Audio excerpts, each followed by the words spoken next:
saya nggak cengeng orangnya, tapi kalau hadirat Tuhan datang dalam suatu dimensi tertentu, hati saya nggak akan tahan. Saya rasakan hari ini banyak mujizat akan terjadi dalam kehidupan Anda.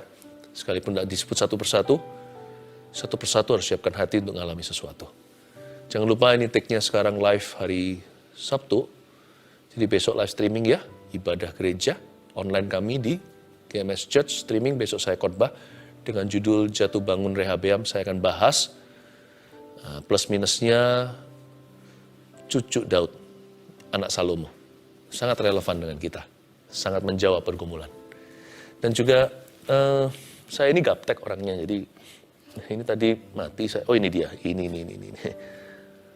Permohonan doa masukkan terus ya. Tolong dibantu saya Redo. Makanya permohonan doa harus masuk di live chat ini. Tim sedang berdoa untuk kita semua, untuk semua orang yang bergumul dalam doa. Dan juga jangan lupa untuk subscribe, karena puji Tuhan untuk tim media kami yang melayani Anda, saya tidak sendirian, sudah disajikan semua pewahyuan-pewahyuan yang kami terima untuk kehidupanmu. Tugas saya adalah mendengar dan menyampaikan, tugas tim adalah menyajikan untuk Anda. Jadi Anda harus klik sendiri, subscribe sendiri, ditekan itu tombol loncengnya supaya dapat notifikasi, supaya nggak terlambat kalau ada sesuatu yang baru. Ini dia. Permohonan doa masukkan ya, segera masuk. Nanti saya akan doakan setelah sampaikan firman. Ayo siap-siap kita baca Alkitab, buka Matius pasal pertama, kasih judul untuk renungan ini, Tuhan yang tepat janji.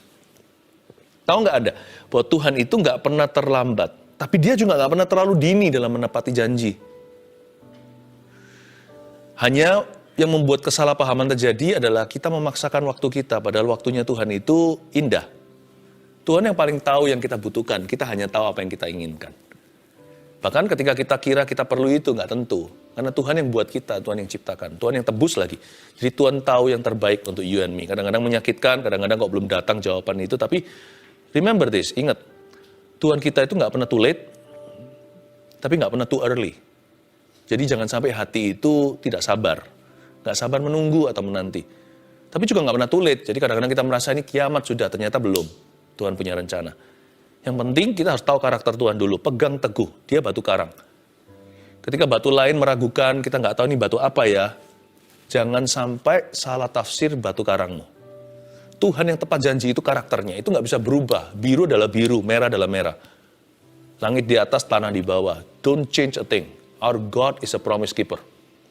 Allah kita adalah seorang pribadi, P huruf besar yang menepati janji. Bedanya sama manusia apa? Kita ini bolong-bolong. Banyak kita yang ingkar. Yesus tidak begitu. Ya, karena itu jangan kecewa sama Tuhan. Dibohongi setan. Jangan dengarkan pikiran sendiri, kadang-kadang pikiran kita itu menyesatkan. Baca Alkitab, pegang teguh. Bahwa Tuhan itu seperti apa, dia nggak berubah. Nah, saya ajak Anda membaca satu Matius pasal 1, di bulan penuh malaikat dan rahmat ini, di bulan Natal, ini percaya Tuhan itu akan menepati janjinya. Judulnya Silsilah Yesus Kristus. Ada 17 ayat kita bahas. Kita bahas ayat per ayat ya, saya jelaskan. Ambil catatan. Inilah silsilah Yesus Kristus.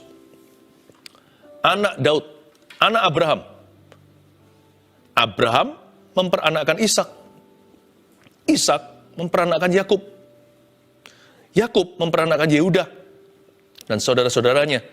Yehuda memperanakkan Peres dan Serah dari Tamar. Peres memperanakkan Hezron. Hezron memperanakkan Ram. Berhenti dulu 3 ayat. Kita masuk ke phone book, seolah-olah yellow pages-nya Tuhan. Kira-kira apa ya pelajaran yang bisa kita petik dari sederetan nama? Kalau Anda perhatikan dengan seksama, setiap nama itu orang sungguhan. Allah kita itu ribuan generasi. Terbukti dari sejak Daud, Abraham. Masa nggak akan take care kita, nggak akan take care keturunan kita, apalagi masa depan kita. Ayat pertama, inilah silsilah Yesus Kristus. Pandang Yesus. Katakan pada dirimu sendiri, pandang Yesus. Coba bilang begini, pandang Yesus. Ayo semua bilang. Pandang Yesus, itu dia. Inilah silsilah Yesus Kristus. Anak Daud, anak Abraham. Ayat ke-1, fokusnya ke Yesus. Ketika Anda kecewa, putus asa, pandang Yesus. Ketika ada ketidakpastian, pandang Yesus. Kalau Yesus belum berbuat sesuatu, bukan berarti Yesus nggak ada. Jangan lupa, Tuhan Yesus punya gelar ini. Dialah ya dan amin. Yesus adalah ya-nya Bapa atas segala janji Allah. Makanya kalau doa itu harus dialaskan dalam nama Yesus. Jangan dalam nama Tuhan. Dalam nama Tuhan Yesus harus jelas siapa. Hanya satu jalan. Ya. Yesus itu ya-nya Bapa. Ya-nya sorga untuk setiap janji Allah. Tapi dia juga lah aminnya kita. Ya dan amin. Ya dan amin. Kalau kita berdoa kan selalu ujungnya setelah berkata dalam nama Tuhan Yesus, apa? Amin kan? Anak kecil pernah tanya sama saya, Pastor Philip, kenapa kok kita harus bilang amin di akhir di akhir doa? Saya bilang kalau nggak ucapkan amin, mana orang tahu doanya sudah berakhir. Kalau kita doa makan contohnya, nggak amin kan semua orang merem. Kan kita nggak tahu kapan kita melek mata, kapan kita buka. Praktis kan? Tapi ada arti yang lebih mendalam. Kalau kita bilang amin, jangan ragukan doa sendiri. Kalau kita tahu doa itu sesuai dengan firman dalam hidupmu, doa itu sesuai dengan janji Allah dalam kehidupan Anda, meskipun kita nggak bisa tentukan waktu, jangan ragu. Setiap kali doa selesai, doa sesimpel, sesederhana, doa makan aja, jangan lupa untuk percaya bahwa makanan itu adalah berkat dari Tuhan. Jangan ragu, jangan bimbang bahwa Tuhan itu memelihara. Jangan berdoa asal-asalan. Doa itu nggak harus manis mulut, nggak perlu fasih lidah. Siapa berdoa, pasti ucapkan janji Allah. Setelah tutup doa, amin. Jangan ragu dan bimbang doa sendiri. Yesus adalah ya-nya sorga untuk setiap janji. Dan dia adalah amin hati. Aminkan itu bukan hanya di mulut, tapi dengan segenap hati dan jiwa. I believe in you. Kalau belum terjadi, jangan jadi orang yang multiple personality seperti kepribadian ganda. Waktu doanya yakin setelah dalam kehidupan putus asa, kecewa, marah-marah. Jangan jadi orang yang berkepribadian dua. Kalau Anda percaya dalam doa, hiduplah dalam iman. Dan kalau Anda merasa hidupmu kurang iman, berdoalah tambah iman. Yesuslah ya dan amin. Inilah silsilah Yesus Kristus. Pandang Yesus. Tidak ada cacat celah padanya. Ayat 2. Abraham memperanakkan Ishak. Mulai masuk Abraham, manusia. Ishak memperanakkan Yakub. Yakub memperanakkan Yehuda dan saudara-saudaranya. Tunggu dulu. Abraham dan Ishak. Abraham itu dapat Ishak, anak ini waktu umur 100 tahun. Istrinya juga nggak jauh, nggak terpaut jauh. Istrinya sudah lewat masa-masa bisa punya anak. Mana bisa nenek tua melahirkan lagi. Kalaupun bisa mengandung, kekuatan apa pada fisiknya untuk bisa push keluar sebelum zaman sesarian. Belum ada yang namanya operasi untuk mengeluarkan baby. Nggak mungkin dapat kekuatan untuk bisa buka satu, buka dua, untuk kontraksi. Maksudnya apa di sini? Tuhan punya janji itu akan digenapi. Bukan karena kekuatanmu. Bukan karena kepandaian, kefasihan lidah, koneksimu. Tapi karena kesetiaannya. Kesetiaan Tuhan. Banyak orang itu mengikuti janji Tuhan itu kalah setia. Paham maksud saya? Tuhannya setia, kitanya yang berhenti di tengah jalan mogok dulu. Atau lelah. Padahal ada lagu, jangan lelah bekerja di ladangnya Tuhan. Kalau ikut Tuhan itu maraton memangnya. Kalau mau ikut janji Tuhan, harus siap sama Tuhan itu berjalan. Sejauh apapun kan kita nggak tahu kapan digenapi. Abraham itu jalan dia hampir gugur iman loh. Abraham padahal dia bapak iman. Jadi bisa dimengerti pergumulanmu itu nyata. Dan Tuhan nggak menghakimi. Abraham saja. Tapi gara-gara Abraham ada di Alkitab. Jangan gugur imanmu. Kan rugi sudah ditulis di dalam firman. Anda nggak belajar dari kesalahan orang lain. Kita tidak belajar dari pengalaman Abraham. Ditulis di sini kan supaya kita bisa melebihi Abraham. Abraham kan nggak punya patron. Kita punya ceritanya. Siapa yang ajari dia? Jadi kita ini beruntung yang pegang Alkitab. Kita belajar dari Abraham. Poin nomor 1, catat itu. Kita kan ini belajar tentang Tuhan yang tepat janji. Ayo kita pelajari apa itu janji. 1, janji Tuhan tidak luntur karena waktu. Tulis itu. Abraham itu umur berapa? Tuhan janji sama dia, ditunggu sampai dia tua bangka. Tapi ternyata janji Tuhan itu nggak luntur karena waktu loh. Contohnya Abraham dan Ishak. Dahsyat bukan? Orang kira kalau tunggu lama Tuhan pasti lupa. Tuhan tuh nggak pikun. Abraham tuh sampai berpikir begini loh, pernah sekali. Dia itu berkata, mungkin terjadi perbincangan dengan Sarah. Tuhan bilang kasih anak. Kayaknya sih enggak. Gimana kalau Sarah membuat suatu saran yang kurang brilian? Gimana kalau kuberikan hambaku gundikku ini Hagar untuk kawin sama kamu? Dapatkan anak segala. Mungkin begini caranya. Karena lama kan? Jadi mereka mereka-reka. Kayaknya sih nggak jadi. Mereka lupa. Abraham itu tinggal di sisi sini. Di sisi ini itu ada tiktok waktu. Sebentar lagi umur 10, sekarang kita umur 20, lalu 30, 40, kita berjalan dengan waktu. Jangan lupa, Allah di sisi sana itu tinggal dalam kekekalan. Jadi janji itu dibuat dari sana, janji itu tidak dari kita. Janji itu dari Tuhan.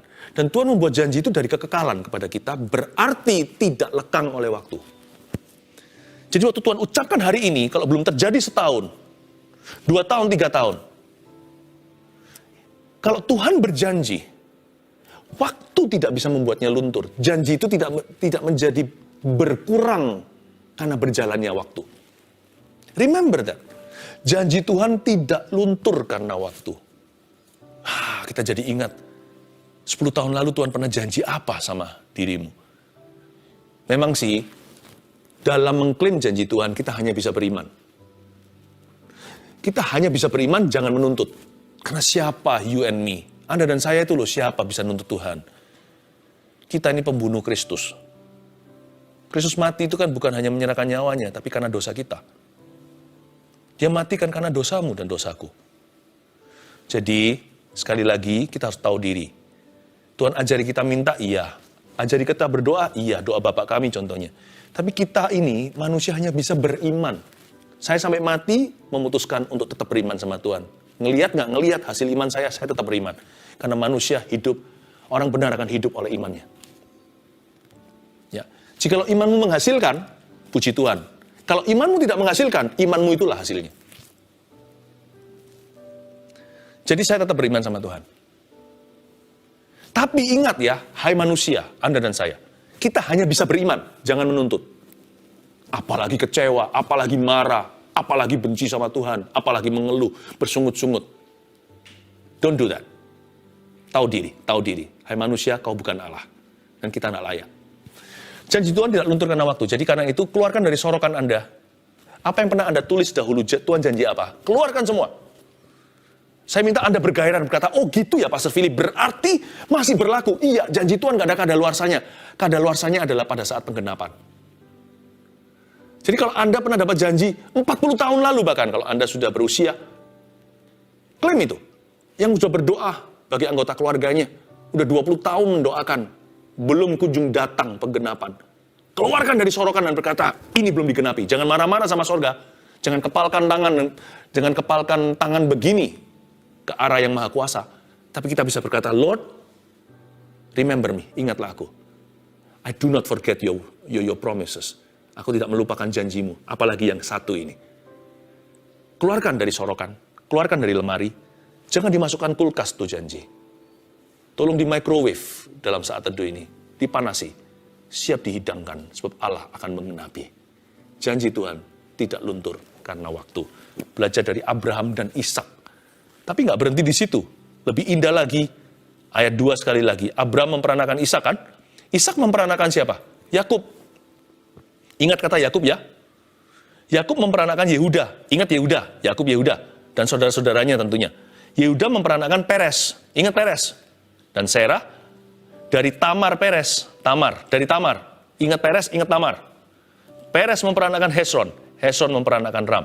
Ingat yang namanya Yakub, Yehuda, Tamar, Peres.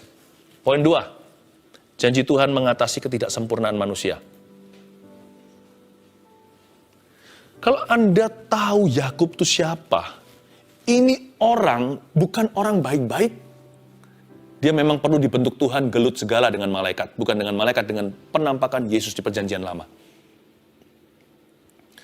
Ini Yakub, dia itu selain orangnya itu tidak gentleman, tidak kesatria sifatnya. Andai kata Tuhan hanya menggenapi janji kepada orang-orang yang mulia, mereka yang sifatnya indah, yang karakternya sempurna. Wah, kita semua tidak punya harapan digenapi janji. Tapi Yakub, saya kalau lihat Yakub itu senang sekali. Bukan karena lihat ketidaksempurnaannya. Tapi saya merasa kalau dia bisa, saya bisa. Makanya saya sering sekali kalau baca Alkitab, khususnya di Yesaya, hai Allah Yakub, itu sangat dekat di hati. Dia menyebut dirinya Allah Yakub. Kalau dia mau jadi Allahnya Yakub, dia mau jadi Allahnya Philip. Karena kita ini loh, sifat kita juga nggak bagus-bagus banget. Yakub itu orangnya licik. Dia itu suka sekali kalau ditelepon, mama ada nggak? Mama nggak ada. Padahal mamanya di sebelah.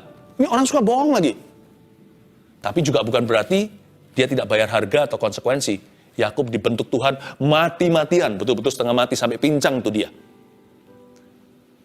Jadi ternyata janji Tuhan diberikan, digenapi dalam diri Yakub bukan karena dia sempurna. Kalau ketidaksempurnaan aja dilampaui sama Tuhan. Meskipun Tuhan juga berurusan, bukan berarti Tuhan tutup sebelah mata, ya sudah. Janji Tuhan itu digenapi sepihak saja. Bukan. Yang mewarisi janji juga akan dibentuk karakternya. Tapi bukan karena pembentukan karakter itu Tuhan genapi, alias dia wisuda. Tapi karena kesetiaan Allah, bukan karena kesempurnaan kita, dia genapi janji itu.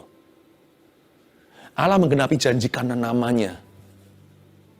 Bukan karena terpaksa atau takut sama kita, atau karena kita yang bisa membuktikan diri bahwa aku, segala janjimu, patut digenapi di dalam hidupku. No. God fulfills His promises kalau Tuhan mengucapkan satu kalimat dalam hidupmu. Tuhan berkepentingan, bukan karena Anda layak menerima penggenapan, tapi karena Tuhan itu adalah seorang yang menepati janji. He's a promise keeper. That's who He is, not what He does. Itulah Tuhan kita, bukan hanya apa yang Dia lakukan pada kita. Dia adalah seorang penggenap janji. Allah kita adalah Tuhan yang tepat janji. Lalu Yehuda, nenek moyang Tuhan Yesus dari suku ini kan, Yesus dikatakan sebagai singa dari Yehuda. Yehuda juga banyak celahnya. Kalau Anda tahu Peres itu siapa, Tamar itu adalah menantunya. Ini terjadi sesuatu yang menjijikan sebenarnya di perjanjian lama. Keluar Peres, Anda baca sendiri nanti Alkitab itu penuh dengan misteri indah. Kalau Anda baca, Anda bisa mengerti, bisa sambungkan dot-dotnya. Anda bisa melihat Allah kita itu luar biasa. Yehuda juga bukan orang baik, gimana? Lalu terjadi suatu insiden dengan Tamar. Keluar Peres. Tahu nggak Peres itu artinya apa? Peres itu artinya menerobos keluar. Kalau tunggu kita layak, nggak ada satupun kita yang qualified. Gak ada satupun yang masuk kualifikasi semifinal pun kita gak sampai.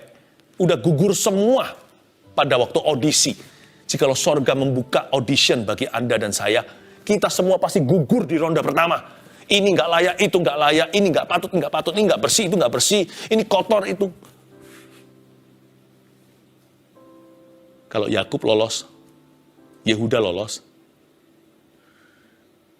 Tamar lolos, Peres lolos, itu karena Tuhan yang menerobos keluar. Tuhan yang menggiring, memaksakan janji itu terjadi dalam hidupmu, bukan karena kau layak, tapi karena Dia setia. Coba siapa di sini berani mengklaim, aku ada hari ini, karena aku gimana? Gak ada. Kalau ada mujizat terjadi dalam pelayanan seseorang, termasuk dalam pelayanan kami, beranikah kami mengklaim itu karena kami berdoa puasa? Atau karena pengetahuan Alkitab saya? Atau karena kami ini layak? No. At best, yang terbaik kami hanya bisa berkatakan, semua karena anugerahnya.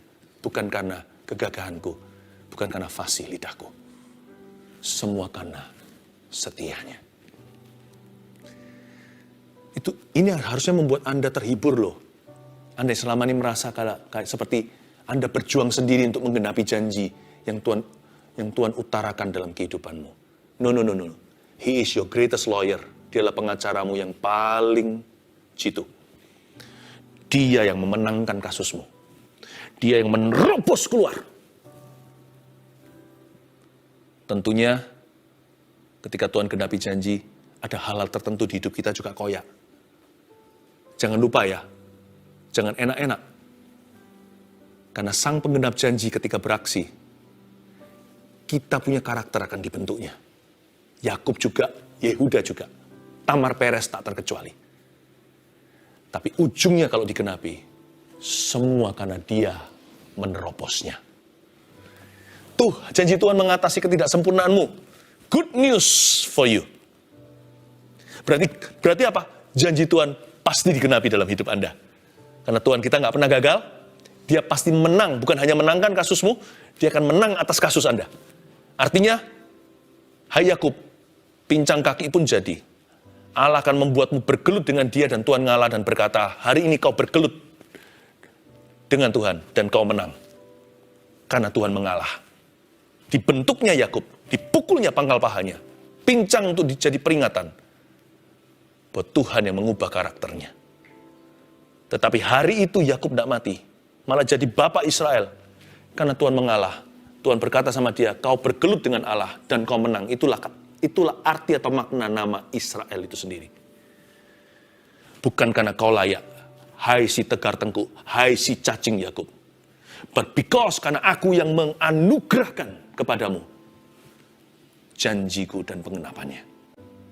It happens from my side, by grace alone, dengan kasih karunia.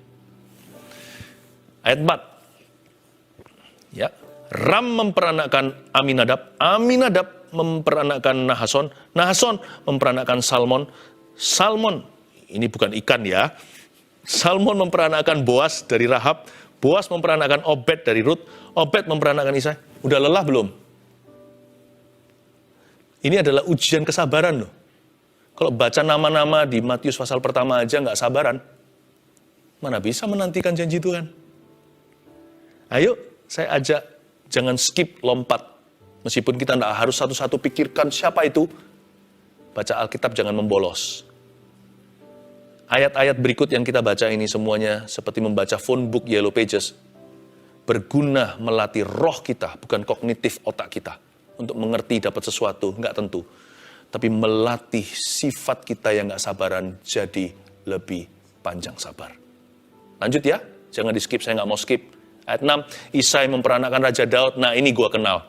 Daud memperanakkan Salomo dari istri Uria, masih kita familiar namanya. Salomo memperanakkan Rehabeam, Rehabeam memperanakkan Abiyah, Abiyah memperanakkan Asa, Asa memperanakkan Yosafat, Yosafat memperanakkan Yoram, Yoram memperanakkan Uziah. Jangan lelah, latihan untuk menanti janji Tuhan. Uziah memperanakkan Yotam, Yotam memperanakkan Ahaz, Ahaz memperanakkan Hizkia, Hizkia memperanakkan Manasye, Manasye memperanakkan Amon, Amon memperanakkan Yosia. Are you still with me? Masih bersama dengan saya? Banyak orang di ayat 10 udah hilang. Ini kalau lagi tur ini sudah masuk ke toko hilang sendiri, lalu tour guide-nya bingung di mana mereka. Ikut Tuhan itu harus konsen pada saat mengerti dan pada saat tidak mengerti seperti kita baca nama-nama ini. Masih bisa ikut Alkitab? Kalau bisa ikut Alkitab, bisa ikut Allahnya Alkitab. Tuhannya Alkitab dalam kehidupan nyata. Ini latihan. Ini kalisteniknya Tuhan. Ini exercise dari Roh Kudus. Yosia memperanakkan Yekonya dan saudara-saudaranya pada waktu pembuangan ke Babel.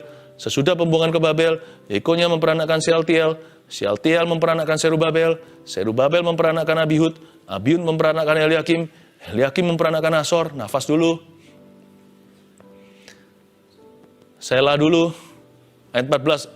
Asor memperanakkan Sadok, Sadok memperanakkan Akim, Akim memperanakkan Eliud, Eliud memperanakkan Eleasar, Eleasar memperanakkan Matan, Matan memperanakkan Yakub, Yakub memperanakkan Yusuf suami Maria, yang melahirkan Yesus yang disebut Kristus. Ujung-ujung dari nama Yesus lagi. Di setiap kilometer berapa Yesus muncul. Jangan pernah berkata, aku tidak mengerti, maka aku lewati. Nanti di hidup juga gitu kebiasaannya. Aku tidak mengerti ini. Jadi sudah tidak sabar menanti. Berarti penggenapan itu tidak ada, janji itu palsu. Banyak orang berpikir begitu karena tidak terlatih dalam hadirat Allah. Maka mereka juga liar di kehidupan nyata. Saya belajar sabar itu karena baca Alkitab. Atau saya tidak mengerti, kalau saya bisa percaya Tuhan, nanti dalam kehidupan sehari-hari, nggak ngerti pun percaya Tuhan. Oke? Puji Tuhan, Anda bisa mengikuti sampai ayat 16. Sampai sekarang, masih tetap ikut banyak orang. Nggak ada yang check out. Selamat, Anda berhasil di ujian pertama kesabaran. Poin ketiga segera ayat 17, ayat terakhir. Jadi, seluruhnya ada 14 keturunan dari Abraham sampai Daud. 14 keturunan dari Daud sampai pembuangan ke Babel. Dan 14 keturunan dari pembuangan ke Babel sampai Kristus. Ada 3 fase di sini. Pertama ada 14 keturunan dari Abraham sampai Daud dulu. Lalu 14 juga dari Daud sampai pembuangan ke Babel. 14 lagi dari pembuangan Babel sampai Kristus. Poin 3, janji Tuhan digenapi indah pada waktunya. Ada 3 shift. Ada 3 babak dalam segala janji-janji Allah dalam kehidupan orang percaya. Yang satu disebut jangka pendek. Kalau di sini itu istilahnya 14 keturunan dari Abraham sampai Daud. Lalu jangka menengah. Dari Abraham sampai Daud, Daud sampai ke pembuangan Babel. Berarti dari Abraham sampai pembuangan Babel. Jangka menengah. Lalu ada yang jangka panjang, lalu 14 keturunan lagi dari pembuangan ke Babel sampai ke Kristus. Kalau kita mau percaya janji Tuhan digenapi dalam kehidupan kita, Tuhan yang tepat janji. Ikuti Tuhan di jangka pendek, ikuti Tuhan di jangka menengah, ikuti Tuhan di jangka panjang. Short term, mid term, long term. Jangan berhenti, jangan drop out, jangan quit kalau ikut Yesus. Bahkan ya, ada janji Tuhan yang tidak akan digenapi di kehidupan kita. Suatu hari Roh Kudus pernah ngomong begini sama saya, anakku, some of my promises in your life, beberapa janji-janjiku dalam kehidupan akan digenapi setelah lewat masa hidupmu. Ada janji yang diwariskan loh kepada keturunan kita. Orang-orang akan melihatnya seperti nabi-nabi di perjanjian lama. Mereka menubuatkan keturunan yang akan menggenapinya. Karena itu kalau yang penting bagi kita adalah setia. Yang penting adalah trust and obey. Bagian kita cuma satu di bawah kolong matahari. Yaitu percaya dan taat kepadanya. Udah, itulah porsi kita. Percaya dan taat. Trust and obey, taat dan percaya. Tugas kita hanyalah setia. Janji Tuhan, ini keyakinan iman. Pasti digenapi pada waktunya. Entah jangka pendek, haleluya. Jangka penengah, berikan kekuatan padaku, ya Bapa. Jangka panjang, kasih aku visi yang melampaui hidup ini. Tuhan yang berjanji, pasti menepati. Karena Allahku setia. Tugasku hanyalah taat dan percaya. Mari sama-sama kita hargai Tuhan yang kita sembah adalah Allah yang tepat janji. Never too late, yet never too early. Gak pernah terlambat, namun tak pernah terlalu dini. Puji Tuhan.